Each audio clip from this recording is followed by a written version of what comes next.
up? Hello, listeners. Welcome to Biohacking with Brittany. This is a podcast where we focus on biohacking that is accessible and affordable for everybody. So I'm currently recording this from Australia. I leave tomorrow to go to Bali, which is really exciting. And then I'm off to Singapore after that before heading back home to Canada. If anybody is in those areas, Indonesia, Singapore, let me know if you'd like to meet up. I'm actually meeting a few people and we're doing some yoga and some cool things. Let me know. I'd love to meet you if you want to do yoga with me and some other people or get coffee or chill, whatever you want. I'm into it. Today on the podcast, we have Cami Petyn. She is a famous YouTuber. Her YouTube channel is called Supreme Banana. And she is all about mental health and spirituality and healing trauma. And that's kind of what we get into today is her story and how she came through it using different modalities to heal and healing different traumas. She was in a abusive relationship at one point. She also had an eating disorder and just like some really sensitive topics. If you are experiencing anything that is kind of similar to that or curious about how to get through something like that, we definitely dive deep into that and explore different things. We also talk a lot about ayahuasca and her experience with going down to Rhythmia in Costa Rica and cold therapy and intuitive eating versus restrictive eating and kind of the movement that we're seeing now in culture towards that, which is really exciting because it kind of moves away from diet culture and more to how you're feeling inside your body and what you think you should be eating rather than someone else telling you what to eat. Yeah, so that's our episode for today. Let me know what you think. It is going to be a good one. She is full of lots of fun facts and knowledge and just like a lot of personal health experience. It's definitely a good one to listen to. Shoot me a message if you want to chat further or you have an idea for a podcast guest. I've actually gotten quite a few emails lately about people wanting to come on. Just a heads up, I'm not recording anybody new until I get back in Canada and I'm settled. So that'll be in a couple weeks because I have quite a few already recorded. And also I'm traveling too much to really coordinate time schedules right now because I'm so opposite of everybody in North America. I hope you enjoy this one. Let me know what you think. I know that you have been through quite a lot mental health wise, like anxiety and depression. You've dealt with like specific, traumas and things that have happened in your past. So I was wondering if you could like dive into that for us and just talk about how you kind of pulled yourself out of that. Yeah, sure. Well, as for mental health, anxiety has been something that I've dealt with my whole life, although I didn't realize it was anxiety until I got older. Also with depression, I would say anxiety was much more prevalent, but depression was something that kind of just weaved in and out of my life during different periods. And depression actually reached its peak, would you say, or like came down the hardest, I think when I was 20 years old, and it was after I had finally gotten out of an abusive relationship, which was probably one of my largest traumas that I've dealt with. It was a 3.5-year long relationship with a very manipulative and emotionally, sexually abusive person. So after I got out of that, finally, I just didn't know what to do with myself. I had been dealing with like Stockholm syndrome and gaslighting, and just my brain didn't know how to just cope afterwards. So I just fell into a really deep depression, which a lot of the times just what's that word? It lives with anxiety a lot of the times. So I was anxious, I was depressed, and it was a really, really rough time. And to be honest, during that period, I did not deal with it well. I was trying to self-medicate, which meant drinking quite a lot and just doing unhealthy things for my body until finally I had this realization. Or rather, I think I just hit a really low day and I realized like I need help. So I finally looked up online like therapists in my area. I found a therapist and I actually went to a couple different meetings with therapists because the first few just I did not like. But finally, I found one which I really felt comfortable with. And she helped me walk through like the stages of getting out of depression and getting out of like suicidal ideation. And she was a huge factor to, I say, the reason why I'm alive today, because I was just so, so deeply depressed. I worked with her for about 8 months, and it just helped dramatically. And I originally was put on antidepressants, which I've always been against my whole life. I was raised in a more like holistic, natural setting. My mom is always against prescription drugs, so it was like a huge deal for me. But it was probably the reason I did not kill myself, because I finally was able to feel not depressed and numb, but being against prescription drugs, or rather just not wanting to be just dependent on them. I took my time on them, which I needed. And then once I felt better, which I genuinely knew I was better, I slowly got off of them. And once I got off of them, I started to get into my journey of spirituality. And I really think the fact that I got into spirituality is the reason that I have not had to go back to antidepressants. I haven't had to go back to therapy. And it has been, I think, 2 years, and I am the happiest I've ever been. And when I say I've gotten into spirituality, it started by just starting up Kundalini yoga, which kind of started this domino effect of getting into meditation and looking into law of attraction, and then, wanting to get more into like prayer. And just, it started this huge spiral, in a good way, in a positive way of the spiral, into spirituality. And now I say spirituality is one of like the most important things in my day to day. I make sure to meditate every day, sometimes twice a day. And as we talked about, like more like biohacking stuff, because it kind of just domino effects into other things. Sorry, that was a really, really long-winded answer. No, that's great. So for people who are kind of been through maybe something similar or some other hardship and are kind of dabbling with spirituality right now, where would you say they start? And what does a day look like for you that has spirituality throughout it? Yeah, I always say when I get this question that let your curiosity lead you. Because for me, I actually let my curiosity lead me. And I was just super curious about this little yoga studio that was near my house, but I've always thought I hated yoga. I was one of those people that was like, if I'm not going to sweat and burn a bunch of calories, why would I waste my time doing it? But I was super curious about it. So I went after it, and Kundalini yoga literally was the trigger for like stimulating my whole journey of spirituality. So I would say to anyone who has that question that if you have any kind of curiosity in the realm of spirituality or anything in life, chase it. What's the risk? Like you don't like it, you never have to do it again. Or you love it and it starts a whole change in your life. Or you can be like me and start with Kundalini yoga. It's an awesome, awesome practice. And as for my day-to-day and spirituality, well, I think something that's the most impactful in my life is meditation, which I used to, again, hate meditation. I used to just be really rejected a lot of spiritual practices in the past because I just wasn't educated on them. But now that I finally have learned to meditate and realize that it is hard for everyone, it's just a practice. You take it day by day. It has been huge in not only allowing me to calm down and center myself, but also get to know myself and my brain and how I think. It has been absolutely revolutionary, and I recommend meditation to everyone.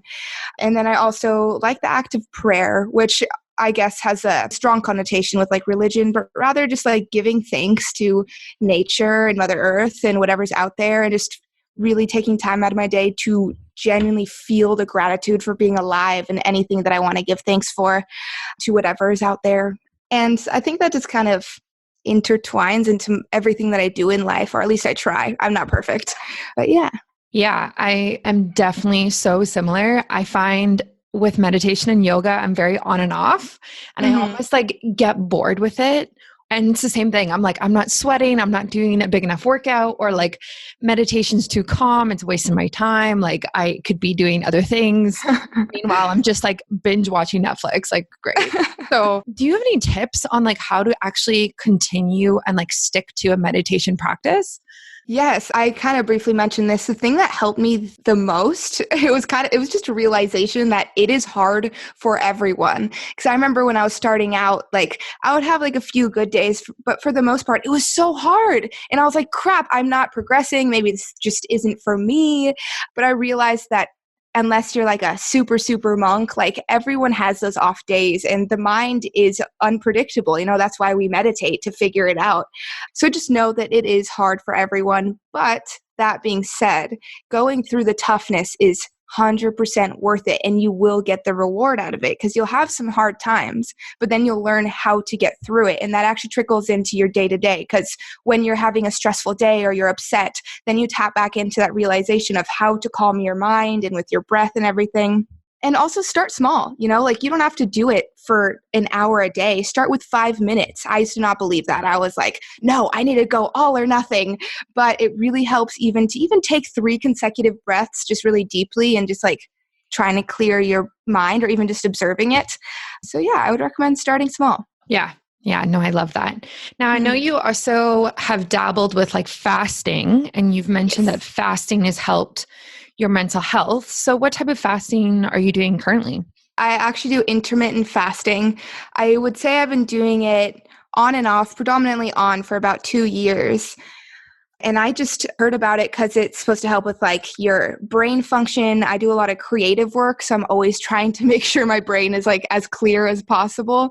But I found that the more I do it, the better I actually feel, not only physically, but mentally, which also just connects to each other. Because if you feel good physically, you feel good mentally. Well, you feel better mentally at least. But it also just allows me to have a much more clear mind. And I find that on days that I don't do it, I feel a little more cloudy. That's not to say I don't like slip up. And if I'm going out with friends, like I'll just won't intermittent fast. But yeah, I don't even really have a full explanation why, but it just does make me feel a lot better. So are you doing like no calorie fast, as in just like water, coffee, tea in the morning type of thing? Or what does it actually look like? Yes. So I normally stop eating around like 8 or 9 the night before. And then I do not eat until 12 or like 1 the next day. And in between that time of fasting, I'll only have like water or coffee or tea. So it is a no calorie fast. Yes. Yeah. Nice. Yeah. I've done similar things like that. I'm the same way though. Like I don't do it every day just because I find it can almost be a bit too much, especially on weekends. I tend to... Oh yeah, weekends are definitely... Yeah, and also just like being too restrictive like that anyway just doesn't really work for females in general. It can kind of like have some negative effects on your hormones, so you have to be careful.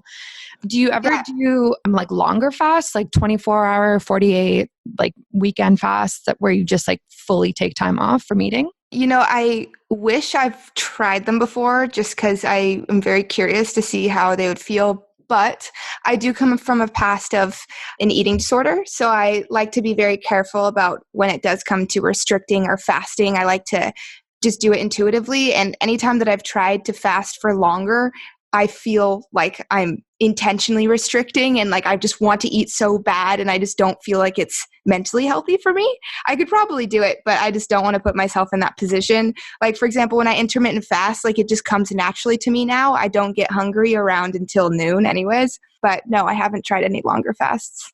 Yeah, that's hard. It's hard to dabble between the line of like fasting and being healthy, especially if you had an eating disorder in your past. So was part of your healing for your eating disorder like similar things that you used when you healed the past relationship that you had?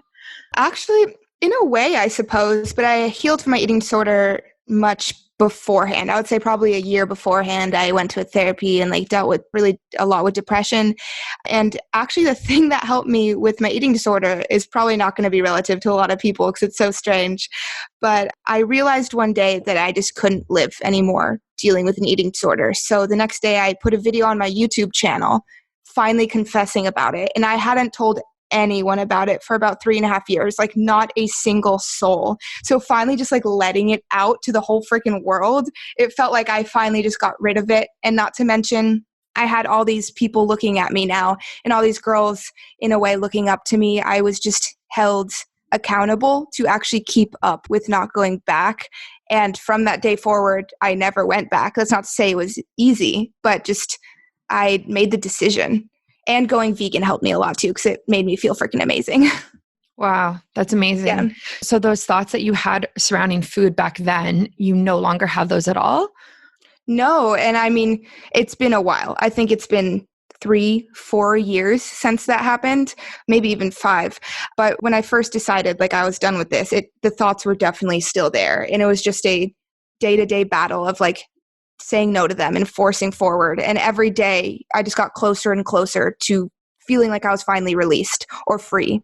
But now I like love food. I have a very healthy relationship with food. Some days I even just like have a moment where I'm just so grateful that I can finally eat normally and eat whatever I want without feeling like I need to binge or feeling like a loser, which are all just delusional thoughts. But yeah, now I feel amazing and have a great relationship with food. Good. So you're still a practicing vegan then? Yes. Yeah. I've been vegan for almost 5 years. Wow. And was the decision for that based on your mental and like body health, or was there like other factors going into that? I wish I could say it was that great of a reason, but when I first went vegan, I was actually still struggling with my eating disorder. So I was bouncing from diet to diet, trying to see what would make me lose the most weight. And I just tried out veganism, and it was the first diet that I had tried that actually made me feel amazing. So I just kept up with it, and eventually it helped me heal myself and everything. But unfortunately, my original reason was pretty shallow, but I've gained other reasons along the way. Yeah. Yeah. No, that makes total sense. So now, like with having such a healthy relationship with food and with your background, how do you navigate healthy food choices now, but make sure that you're not going back into the old way of thinking? What's really, really important to me is balance and intuitive eating. Like I have had periods where I tried to eat very, very healthy and like just avoid junk food at all costs and like maybe no oil or this or that, which in itself is a form of restriction. And I feel that I don't work well when I have to restrict myself like fully over something, but I find that I feel the best and think the best when I allow myself to have junk food or have fast food when I want it. That's not to say if I crave it every day, then that's the intuitive way to approach that is to see what I'm lacking, like vitamin or mineral, because you shouldn't be craving junk food every single day unless you're incredibly addicted. Then that's a whole nother ballgame. But yeah, just listening to my body and giving myself enough food too. Like don't try to like count my calories anymore or eat small meals or anything. Like eat enough until I'm full. And yeah.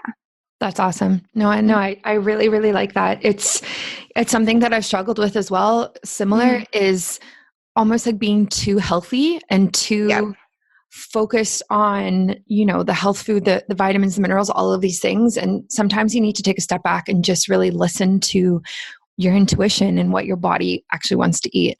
And absolutely. Yeah, not a lot of people actually know how to do that. Like being in tune with how you're feeling and what your body is saying is not an easy thing. Yeah, absolutely. It takes practice. Yeah. And a lot of people actually, even if they are aware of it, they just ignore their intuition and what they're feeling. Yes. So, and then I know you've played around with cold therapy as well. So I'd love for you to dive into that. Yeah, absolutely. It's actually something new that I've implemented into my life, which I freaking love and hate. But as for cold therapy, what I do is cold showers in the morning. And my dad actually introduced this to me. He doesn't even know what biohacking is, but he does cold showers, which is just ironic.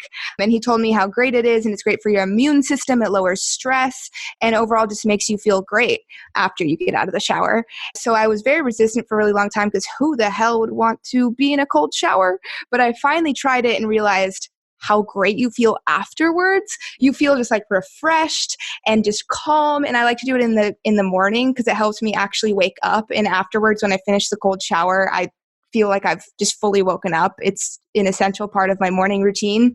And what it looks like is I just take a regular warm shower, and then at the end, I put it as cold as it can go. And I force myself to stay in there for at least a couple minutes.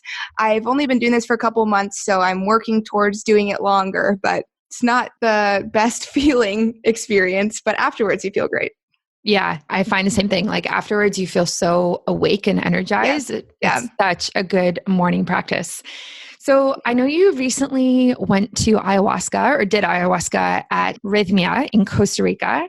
So for everybody who has no idea what ayahuasca is, how would you explain it? Okay, so ayahuasca is a combination of 2 plants from the Amazon, and when they're put together and brewed together, they are a hallucinogen, meaning that they make you trip, kind of like acid or shrooms, but like 5 times more intense. But the thing is ayahuasca isn't used in any way recreationally. I mean, maybe it is at some points. I really hope not. But it is used as a medicine, because what ayahuasca is known for is it brings out your traumas and your fears and anything that you need to work through, like in your subconscious, and brings it out in front of you and makes you work through it, which sounds like a really scary, stressful experience, which it is, but it's also incredibly beautiful because this is how I explain it. It is 10 years of therapy put into 4 days, or however many days that you do ayahuasca. It has been the most therapeutic, transformational experience of my life. Wow.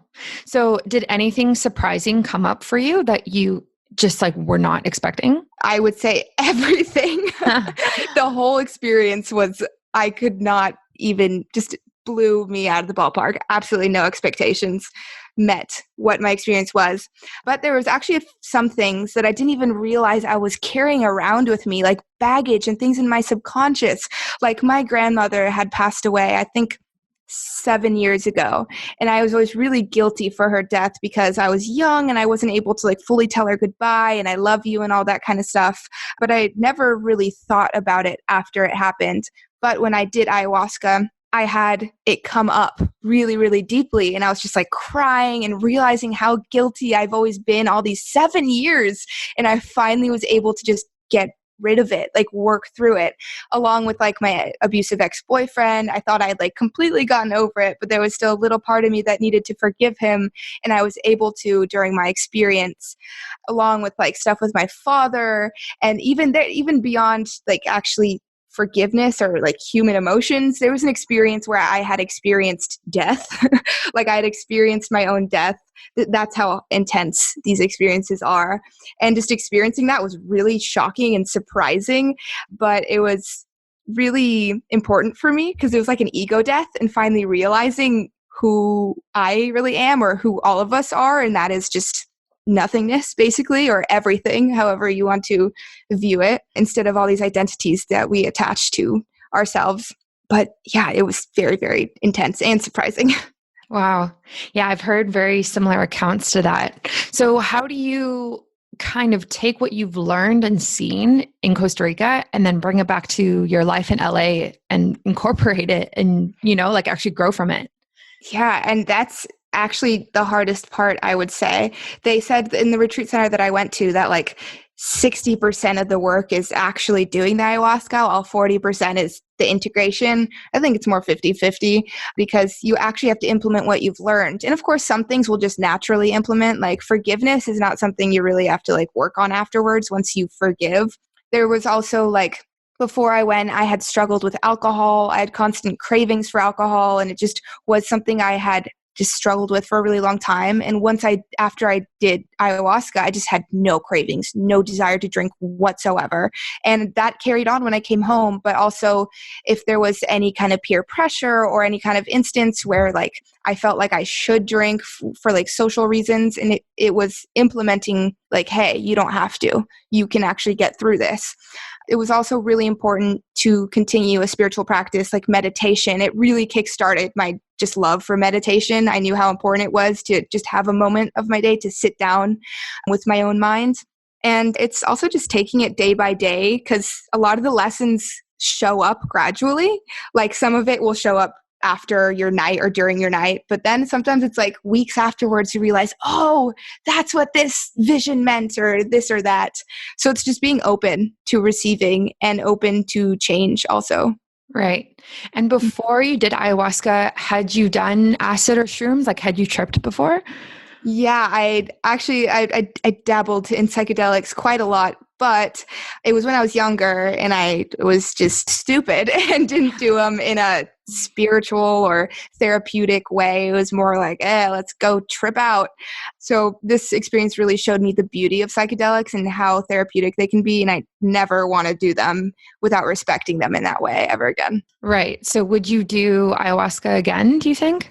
Absolutely. I mean, it's not something that I would do frequently, but I always say that you don't seek out ayahuasca, she seeks out you. So like anytime I feel the call that I should go back, like I will definitely go back.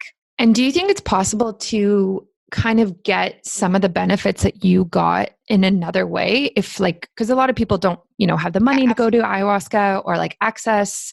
So like, what would you say for that? Absolutely. I've talked about ayahuasca and my experience online quite a bit. And something that I really wanted to hammer in was that psychedelics and ayahuasca are a way, an incredible way to heal yourself, but they are not the way. There's so many different ways, whether it's traditional therapy or it's meditation or it's yoga or it's changing your diet. And of course, these things sound much smaller in the sense compared to ayahuasca, but they can have the same kind of benefits and effects if you give it time and effort and, just dedicate yourself to it. And every body is different. Everyone is going to heal in different ways, but things that have helped me heal along with ayahuasca is like meditation, therapy, changing up the way I live day to day. Gratitude has been freaking huge. So yeah, there's a lot of different ways. Yeah. It's honestly so tied into biohacking of like, yes. Yeah. Yeah. So biohacking your mind, including spirituality and using your body as well.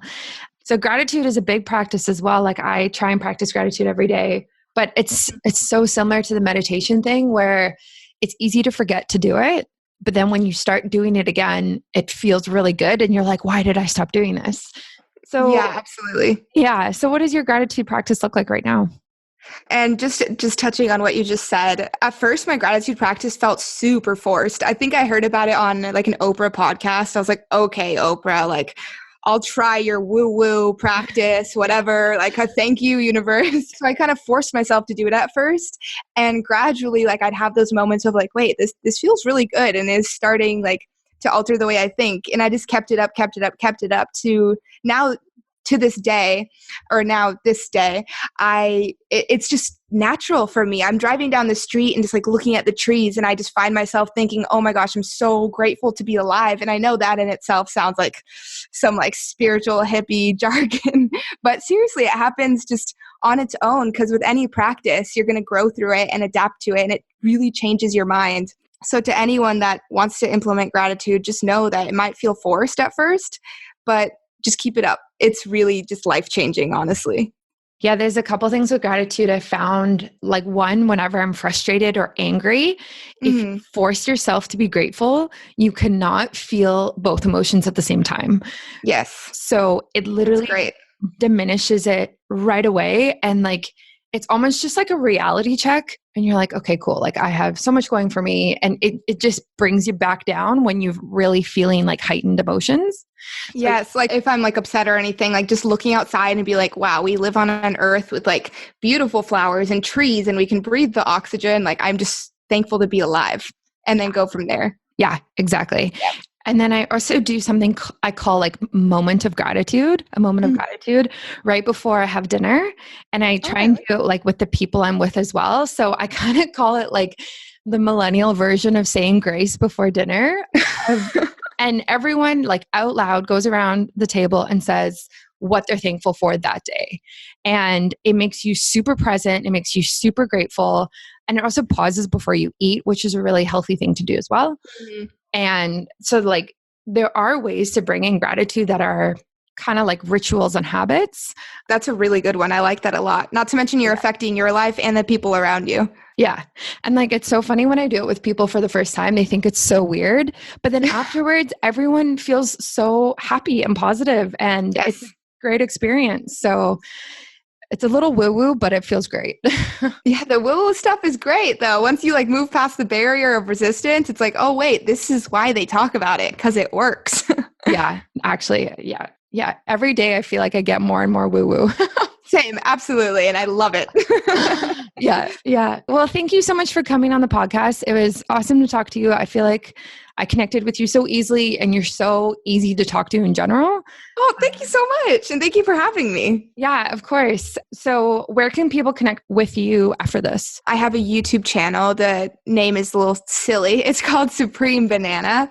Or you can go to my Instagram, which is Cami, Cami Petyn, Petyn. And yeah, I'm pretty active on both of those. Perfect. Okay, thanks so much. Thank you. Have a good day. I hope you enjoyed that episode. It was so fun talking to Cami. She's been through so much and has used so many different modalities to heal. It's really inspiring listening to her. All of her links and information will be in the show notes, and her YouTube channel is Supreme Banana. And it's actually worth checking out. She has so much on there.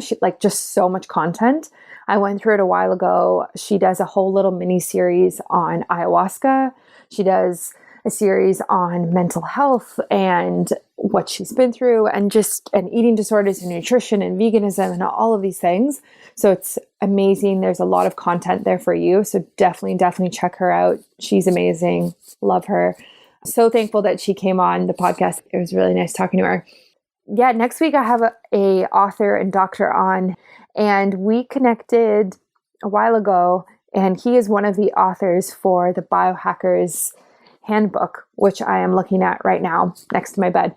Now, this book is unbelievable. It's huge, and I'm literally taking it around the world with me as I travel, and it's so heavy. It's like 2.5 kilograms, and it's just in my carry-on luggage, but it's amazing. There's so many tips in there, and it just basically breaks down biohacking to such a important level of detail so that you can understand it, and the illustrations are amazing, and everything in it is really, it's like a textbook. It's honestly a textbook.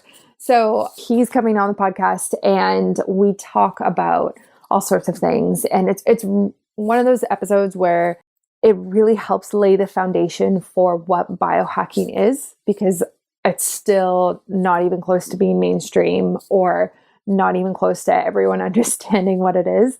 He really dives into that. And his book, he's one of 3 authors for the book, talks about that too. And it's amazing. They actually have a second book coming out next year, which is exciting as well.